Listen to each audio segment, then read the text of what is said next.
کیا دوا کھانے سے پہلے بسم اللہ پڑھنے سے بیماری زیادہ بڑھ جاتی ہے یا پھر بیماری ختم ہوتی ہے؟ دلیل کے ساتھ اس ویڈیو میں آپ لوگوں کو بتاؤں گا۔ دوا کھانے اور پینے سے پہلے بسم اللہ نہ پڑھنا یہ بھی غلط اور ایک جاہلانہ خیال ہے، بلکہ دوا کھانے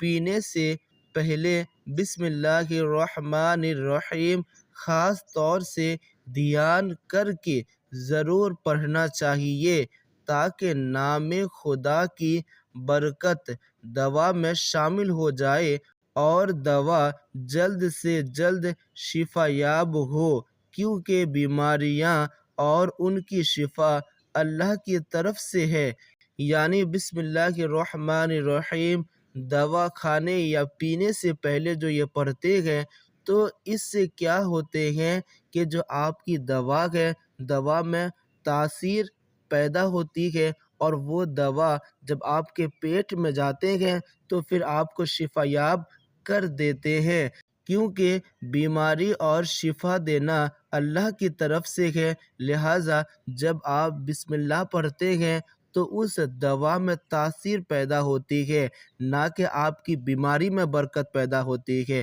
کیونکہ بعض لوگ سوچتے ہیں کہ بسم اللہ پڑھنے سے بیماری میں برکت پیدا ہوگی تو بیماری جلدی ختم نہیں ہوگی، بلکہ یہ غلط ہے۔ بسم اللہ پڑھنے سے بلکہ دوا میں تاثیر پیدا ہوتی ہے اور وہ دوا آپ کے شفا کے لیے کامیاب ہوتے ہیں، تو اس لیے دوا کھانے یا پینے سے پہلے بسم اللہ الرحمن الرحیم ضرور پڑھیں۔ دلیل کے لیے یہاں پہ دیکھ سکتے ہیں اسکرین شاٹ، اور مزید معلومات کے لیے غلط فہمی اور ان کی اصلاح کتاب کی مطالعہ کریں۔ چلیے ملتے ہیں نیکسٹ ویڈیو میں۔